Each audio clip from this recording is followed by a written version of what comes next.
Authorities عمل کرتی ہیں، تو یہ عدلیہ کا عدالتی نظام جو ہے ہمارا، ایک نظام انصاف قائم رہتا ہے۔ لیکن اگر اس آرڈر پر عمل نہ ہو، ایک جج کا نہ ہو، دو جج کا نہ ہو، بلکہ 3 ججز کا ہو، لارجر بینچ کا آرڈر ہو، اس پر عمل نہ ہو، اس لکھے ہوئے آرڈر پر عمل نہ ہو، تو پھر عدلیہ کا پرپز کیا رہ جاتا ہے، مقصد کیا رہ جاتا ہے؟ تو اس لیے عدلیہ کو اپنی جو ساکھ ہے اس بحال رکھنے، اور جو عوامی اعتماد ہے، عوام کا، عام لوگوں کا، شہریوں کا جو اعتماد ہے وہ بحال رکھنے کے لیے ضروری ہے کہ اس قسم کی درخواستیں لگائیں اور آرڈرز کریں۔ میرٹ پر جو بھی آرڈر بنتا ہے، ضروری نہیں کہ ان کے خلاف کنٹمپٹ کی پروسیڈنگز ہی شروع ہوگی، جو میرٹ پر بنتا ہے ہو سکتا ہے نہ ہو، وہ ٹھیک ہو، یہ غلط ہو، لیکن میرٹ پر اس کا فیصلہ ہونا چاہیے اور درخواستیں بر وقت لگنی چاہیے۔ جب وقت گزر جائے تو پھر اس کا کیا جو فائدہ ہے؟ تو یہ سینیریو ہے، 23 مارچ کا آرڈر ہے، 20 اپریل کو ہم بات کر رہے ہیں، لیکن ابھی تک عدلیہ کے اینڈ سے کچھ نہیں ہوا، درخواستیں سماعت کے لیے مقرر نہیں ہوئی۔ عمومی طور پر ہفتے والے دن جو درخواستیں آتی ہیں جمعے کو یا جمعرات کو، وہ منڈے کو لگ جایا کرتی ہیں، لیکن میں نے کاز لسٹ چیک کی تو کاز لسٹ میں مجھے کچھ نظر نہیں آیا۔ تو ڈان اخبار کے اس کارٹون کی طرف دوبارہ میں چلتا ہوں کہ وہ بتا رہا ہے کہ عدلیہ کے آرڈرز کی کیا بے توقیری کیسے کی جا رہی ہے۔ عدلیہ کو دیکھنا چاہیے، یہ نظام انصاف زندہ رہنا چاہیے، اس نظام انصاف پہ پبلک کانفیڈنس برقرار رہنا چاہیے، کیونکہ لوگ جو ہے وہ اس پر ریلائی کرتے ہیں، اس پر بھروسہ کرتے ہیں، اس پر اعتماد کرتے ہیں، وگرنہ لوگ اپنے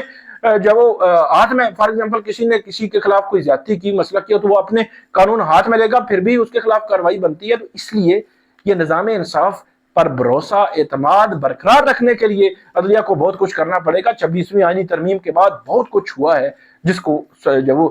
درست کرنے کی بھی ضرورت موجود ہے۔ آگے بڑھتے ہیں۔ جو عالیہ حمزہ ہیں، یہ کنوینئر ہے پنجاب کی، پی ٹی آئی کی، پنجاب کے معاملات کو دیکھ رہی ہیں، پچھلے دنوں سے کافی متحرک ہیں۔ یہ 9 مئی کے کیسز میں کافی عرصہ گرفتار بھی ہوئی، پھر اس کے بعد جیل سے ان کی رہائی ہوئی ہے۔ اب معاملہ ایک بڑا ایک عجیب سا مجھے لگ رہا ہے کہ جب ہم یہ بات کرتے ہیں صنفی امتیاز کی، مرد ہو یا خاتون ہو، قانون سب کے لیے برابر ہے، جس لحاظ سے اس کو مرد کے لیے اگر قانون میں مختلف ہے یا عورت کے لیے مختلف ہے تو وہ اس میں لکھا گیا ہے، لیکن مسئلہ یہ ہے کہ جو پولیٹیکل جو ایکٹیویٹیز ہیں ان میں ہماری خواتین کم جو ہے وہ ایکٹیولی آپ یہ کہہ سکتے ہیں بہت فرنٹ فٹ پہ آتی ہیں۔ اگر خواتین آ رہی ہیں، اگر عالیہ حمزہ جو ہے وہ ایکٹیو ہیں پنجاب میں اور وہ قانون پر عمل کر رہی ہیں، کوئی قانون کی خلاف ورزی نہیں کر رہی، کوئی ایسی گفتگو نہیں کر رہی جو آبجیکشنیبل ہو، اور ودن جو باؤنڈری ہے کوئی وہاں پہ جلسہ، کوئی احتجاج، جلوس، وہ جلسہ کر رہی ہیں، کوئی سپیچ کر رہی ہیں، کوئی کارنر میٹنگ کر رہی ہیں، اپنے کارکنان سے گفتگو کر رہی ہیں، تو میرا خیال ہے ایسی پولیٹیکل ایکٹیویٹیز کو تنگ نہیں کرنا چاہیے۔ اس سے پہلے میں بات کرتا رہا ہوں کہ جو علیمہ خان ہے، عظمیٰ خان ہے، نورین خان ہے، یہ عمران خان کی بہنیں ہیں، ان کو روکنا نہیں چاہیے۔ جیل روز میں لکھا گیا ان کی ملاقات آپ کروائیں۔ وزیر اعلیٰ پنجاب جو ہے وہ مریم نواز صاحبہ جو ہے وہ خاتون ہیں، وہ بھی ان کو اس اینگل سے بھی اس کو مد نظر رکھنا چاہیے۔ کل کوئی بھی پولیٹیکل پارٹی اس کے خلاف کیسز بن سکتے ہیں، ہم نے دیکھا ہے ایک پولیٹیکل پارٹی سے دوسری سے پھر تیسری آ جاتی ہے، پھر پہلی شروع ہو جاتی ہے، تو یہ وقت بدلتے نہیں پتہ چلتا، تو پھر آپ جب اپوزیشن میں ہوتے ہیں، آپ کے خلاف اس قسم کی چیزیں استعمال ہو رہی ہوتی ہیں، تو پھر آپ اس وقت کہتے ہیں کہ جی یہ ہو رہا ہے۔ تو اس لیے آپ حکومت میں ہیں، آپ کو چاہیے کہ ان کی ایک تو ملاقات کروانی چاہیے، نہیں روکنا چاہیے۔ اور جو عظمیٰ بخاری صاحبہ کہتی ہیں کہ ان کا کوئی لینا دینا نہیں ہے، مجھے تو سمجھ سے بھلا تر ہے کہ ایک جو جیل اتھارٹیز ہیں وہ آپ کے انڈر ہے پنجاب حکومت کے، کیسے نہیں ہے آپ کا لینا دینا، کیسے نہیں ہے آپ نہیں روک رہے، سب کو پتہ چل رہا ہے آپ روک رہے ہیں، تو پھر آپ کو دیکھنا چاہیے۔ اسی طرح عالیہ حمزہ ہیں، عالیہ حمزہ اگر کوئی قانون کی وائلیشن کرتی ہیں وہ الگ بات ہے، لیکن اگر نہیں کر رہی، جس طرح ایف آئی آر ہے، میں نے دیکھا، مجھے نہیں کوئی چیز نظر آئی ہے کہ مطلب ایک روٹین کی ایف آئی آر تھی، تو جب نہیں کر رہی تو ان کے خلاف اس قسم کا ایکشن جو ہے وہ اجتناب کرنا چاہیے۔ اور پولیٹیکل ایکٹیویٹیز اگر وہ کر رہی ہیں، کوئی ہیلتھی کو بہت بڑے پیمانے پر نہیں کر رہی، تو کچھ ہیلتھی ایکٹیویٹیز ہو رہی ہیں تو ان کو کرنے دیں، کون سا آپ کی حکومت کو جو ہے وہ ختم کر رہے ہیں۔ تو یہ عالیہ حمزہ جو ہے، پھر ان کو یہاں سے بتایا گیا کہ اڈیالہ جیل میں نہیں رکھ سکتے، جی جگہ نہیں ہے بہرحال،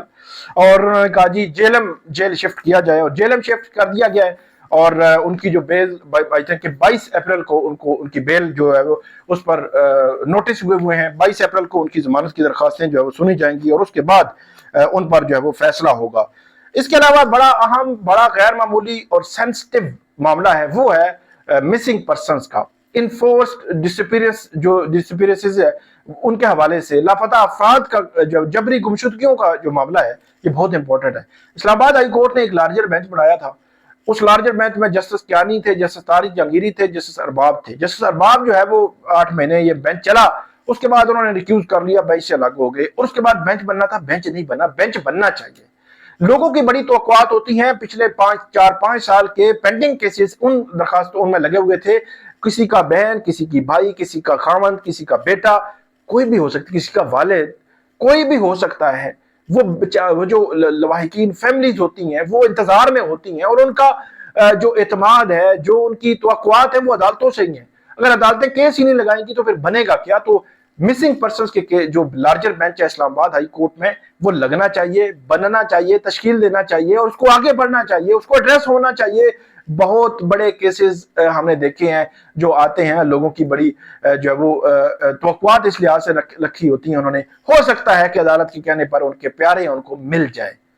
تو یہ بڑا امپورٹنٹ ہے، اور لاپتہ افراد کیسز کا لارجر بینچ بننا چاہیے، اور دوبارہ اس پر سماعتیں جو ہے وہ شروع ہونی چاہیے۔ احمد نورانی صاحب صحافی ہیں، امریکہ میں ہوتے ہیں، ان کے 2 بھائی محمد علی اور سیف الرحمان حیدر، وہ جو ہے وہ ان کے حوالے سے اطلاعات آئیں۔ دنیا نیوز کا ایک کلپ میں نے دیکھا، ایک نیوز 1 کا تھا یا روہی ٹی وی کا، اس میں نے دیکھا کہ وہ کہہ رہے ہیں کہ پنجاب حکومت کے ترجمان کی جانب سے کوئی ایسی سٹیٹمنٹ آئی ہے کہ کچے کے علاقے میں کوئی آپریشن کیا تو محمد علی اور سیف الرحمان حیدر، یہ 2 بچے جو ہے وہ 2 لڑکے بازیاب ہوئے ہیں، اور وہ اسلام آباد سے ان کا تعلق بتایا جاتا ہے۔ یہ اس خبر میں تھا، دنیا اور روہی ٹی وی۔ اس کے علاوہ کوئی کنفرمیشن نہیں تھی ان کی فیملی سے۔ جس وقت ہم ویڈیو کر رہے ہیں تو اس وقت تک رابطہ شاید نہیں ہوا۔ جب رابطہ ہو جائے گا، بچے گھر آ جائیں گے تو ڈیفینیٹلی وہ ایک خوشخبری ہوگی۔ جب تک کہ بچے گھر نہیں آتے، ہماری دعا ہے کہ وہ 2 بیٹے ہیں، 30 سال اور 38 سال کا، وہ ایک ماں ان کا انتظار کر رہی ہے، رو رو کے انتظار کر رہی ہے۔ ان بچوں کو واپس آ جائیں، اللہ کرے حفاظت جو ہے واپس آ جائیں، اور گھر پہنچ جائیں، اپنے معاملات جو ہے وہ جاری رکھے، اور جو اس ماں کا دکھ درد تکلیف ہے وہ ختم ہو۔ آپ کو ہم اپڈیٹ کرتے رہیں گے، ہمیں فیڈ بیک دیجیے گا۔ اللہ حافظ۔